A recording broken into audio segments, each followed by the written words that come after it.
1,500 years later, in 1945, a chance event occurs in Nag Hammadi in Egypt. An Arab farmer boy discovers 13 papyrus books buried near an ancient Coptic monastery. The books are written in Greek, are copies of Gnosticism that had been eradicated during the Dark Ages. They contained the mystery knowledge that told us we are part of something much more complex in the universe, a universe within a multiverse. The latest scientific thinking is that there may be a multiverse of separated bubble universes. The Gnostic books, however, go beyond the physical universe to describe a light source dimension of infinite power, in which our physical universe and perhaps all others are. The following is just a quick summary of the Gnostic multiverse structure to get to the creation of our universe. Right. We start with what Orthodox Christians and others would call God, but much more complex in Hammadi in Egypt.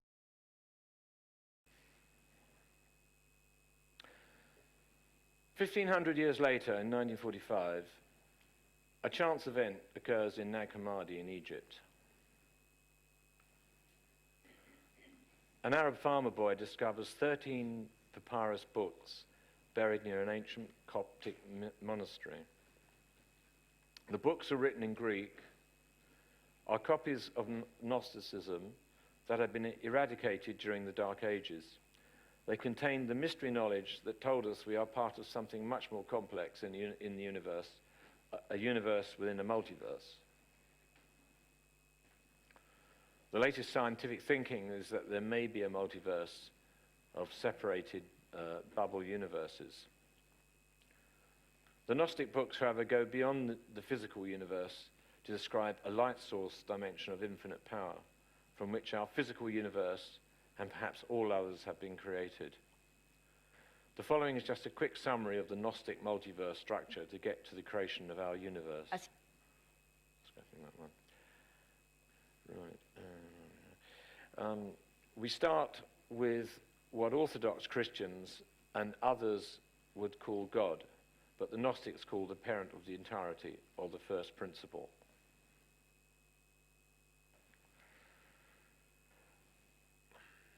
About which little is known, other than its thinking produces the second principle, or the Holy Spirit.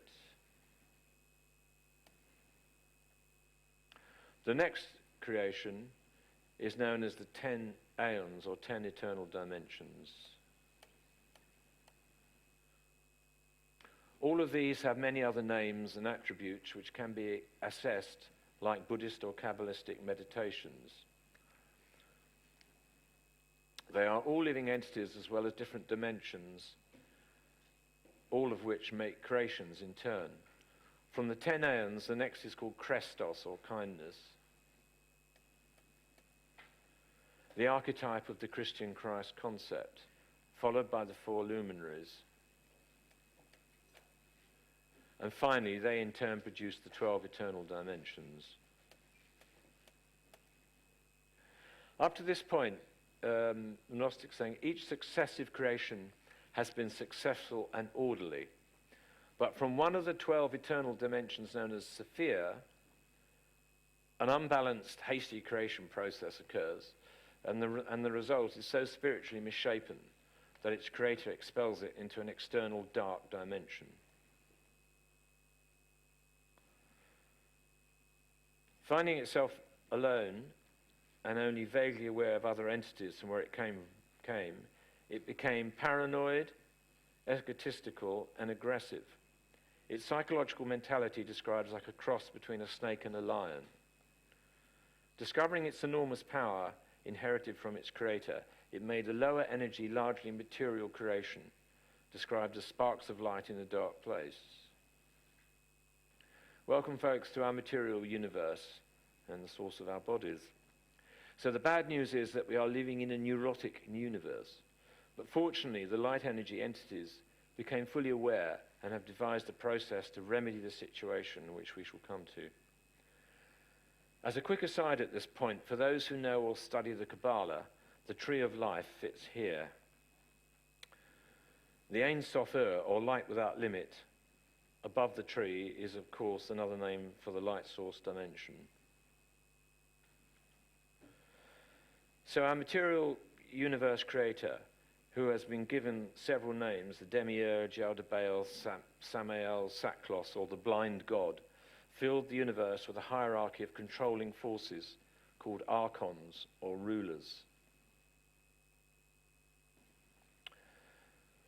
The first among these is the lion snake demiurge itself. Second in command are the authorities, which are certain cosmological bodies, stars and planets, all of which are entities which exert occult or unseen controlling forces. Third in command are known as the seven kings controlling certain cosmological areas of space. Each is described as having an archetypal appearance, or perhaps this is just another way of describing whereabouts in the cosmos they control. We cannot be sure. But as we know that planetary nebula are often given animal names, i.e. crab, eagle, snake, horsehead, etc., I've used that convention to identify them with a little artistic license and enhancement for clarity. First is called Athoth, with the face of a sheep,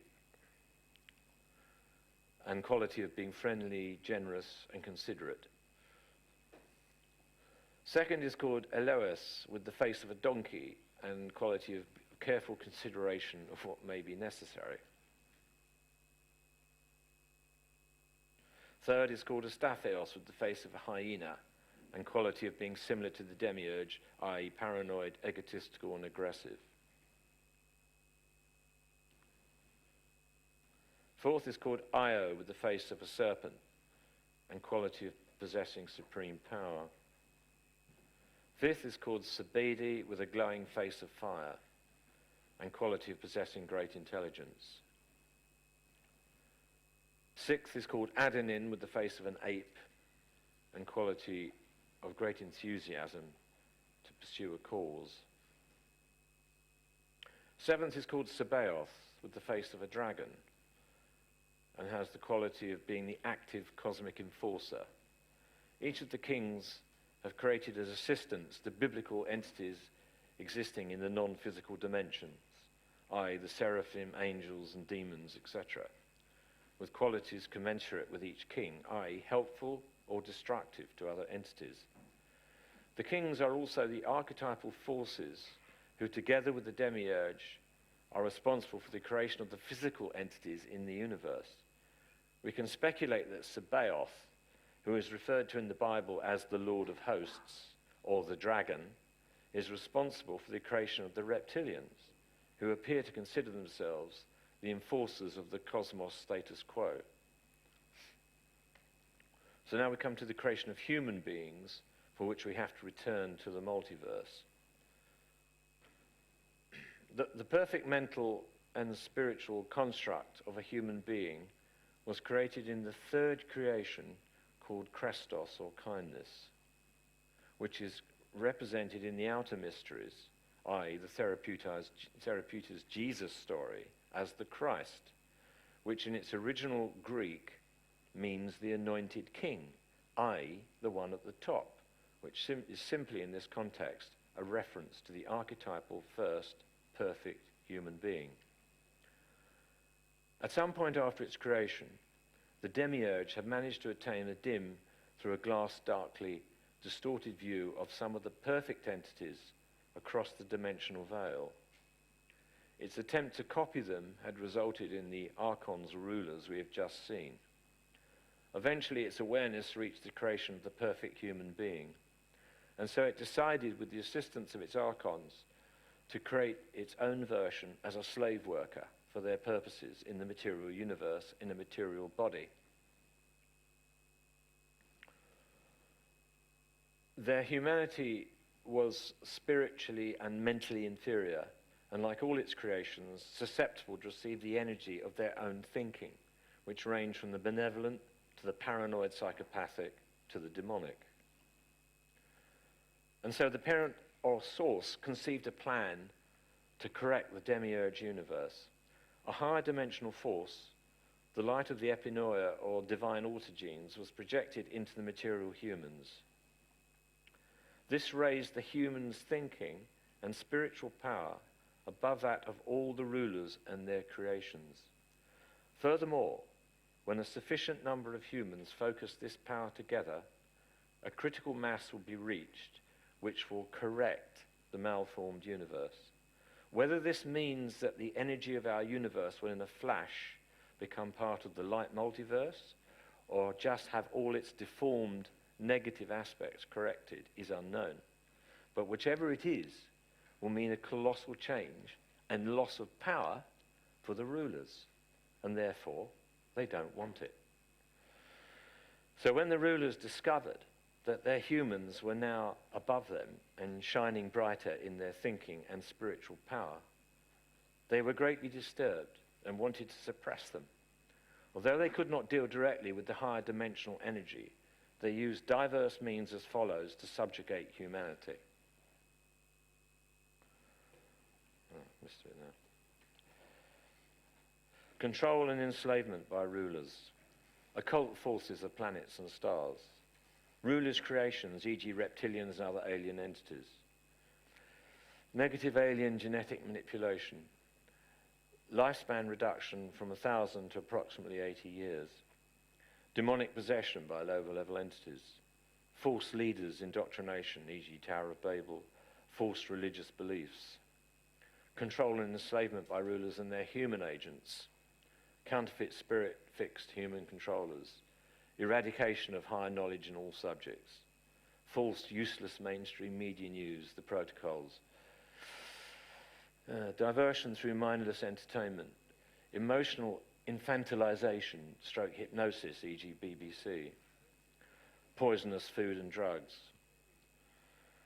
Which brings us to the current mental, spiritual state of humanity. The following graphic, representing all of Earth-based humanity, irrespective of class, culture, or ethnicity, etc. Less than 1% are born with or receive, at an early age, a connected light channel to the light multiverse, called by the Gnostics the divine autogenes. They are Gnostics by definition, creative, have an innate sense of right and wrong, also known as light workers. At the polar opposite, less than 1% are born or receive at an early age the counterfeit spirit. The fixed counterfeit spirits person suffers from paranoia, is totally service to self, non-creative, and has no empathy for others, wanting all others either controlled or dead, i.e. they are psychopathic and often satanic. Both of these vibrationally opposite poles are fixed throughout their current incarnation. The majority of the population have only come under the conflicting influences of the second and third tier of rulers, the planets and stars, the seven kings or cosmological controllers, and the other dimensional influences.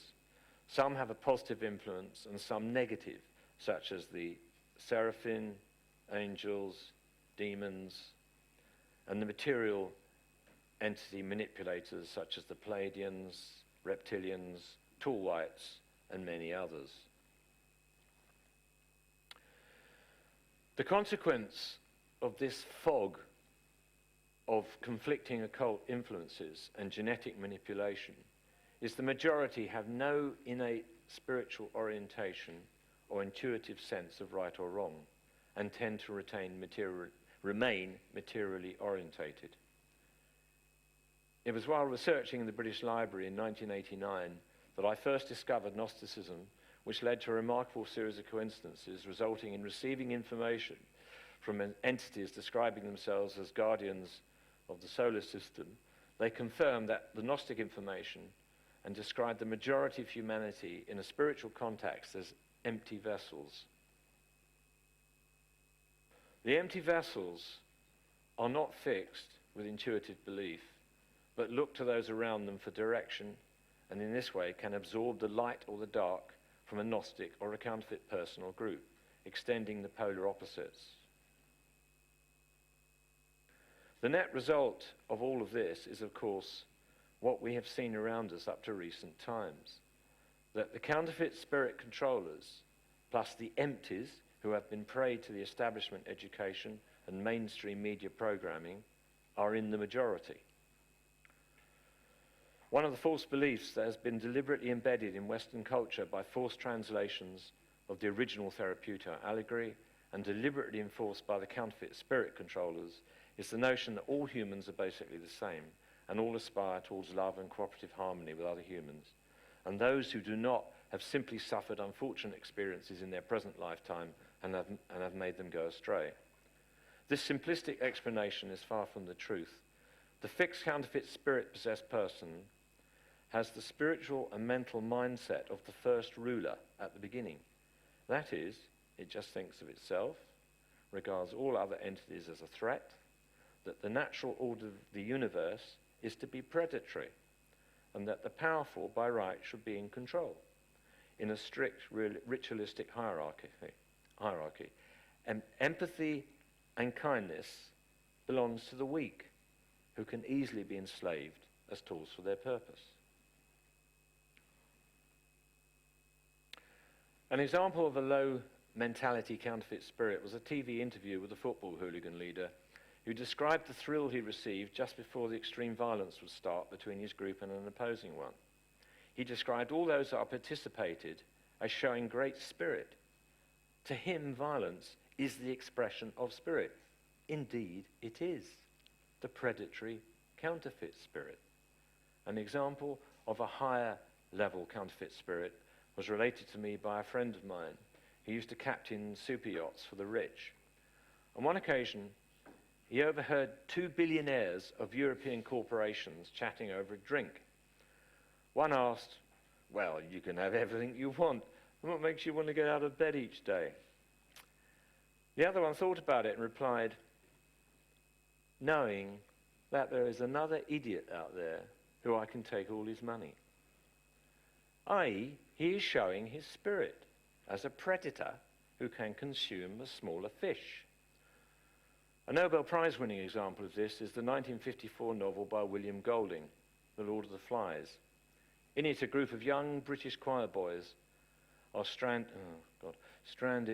I've lost my thing. Please, yeah. Stranded on an uninhabited island. The paranoid counterfeit spirits among them take control and program the empties, resulting in the majority. The counterfeits then demonstrate their predatory spirit by hunting, torturing, and killing the others who possess an innate sense of right and wrong, i.e., a Gnostic spirit.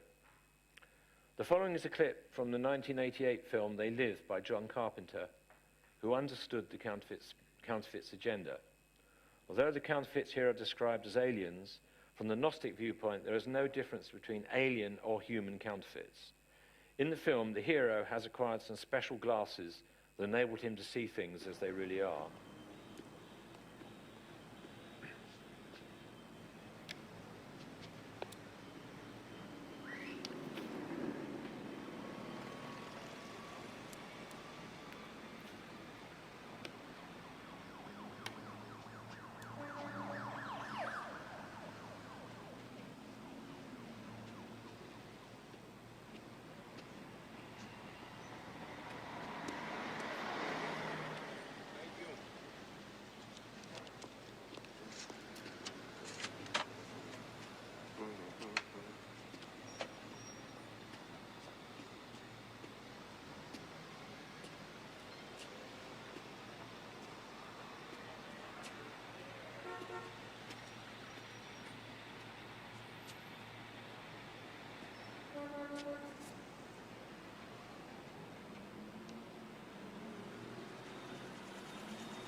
What's your problem?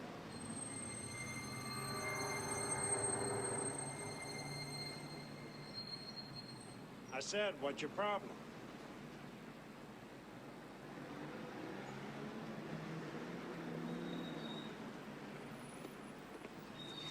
How are you today, sir? Okay, how's it going? Fine, thank you. Thank you, sir.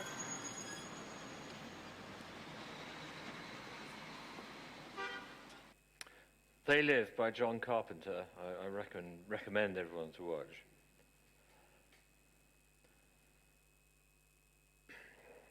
We have, of course, all become aware of those who combine power and violence in the extreme. The satanic horrors taking place in the deep underground bases, the torture and destruction of large amounts of people in endless wars, which is simply Satanism writ large, and the counterfeit spirit in its full expression.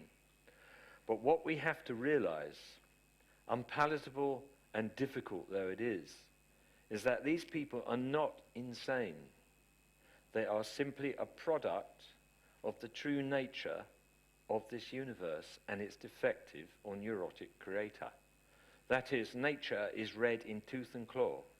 The big fish is entitled to consume the smaller, enjoy the lower etheric frequencies of violence, and rule over the weaker. This is the natural order of things, and entities of this type throughout the universe wish it to stay that way and will continue to fight to keep it so. But as the energy from the light multiverse entities is still bleeding into and continually expanding our universe, they want to correct this, and so injected the higher dimensional force into humans where possible to eventually reach critical mass, as explained earlier. In summary, in modern military terms, Gnostics or light workers are as special forces that have been parachuted in behind enemy lines to eventually sabotage the universe status quo so it can be recovered or corrected by the entities of the light source dimension. And the hope for the future is that the mainstream media and establishment programming is dealt with, which could make extending the light pole to become majority a possibility. Thank you, and good luck with your mission.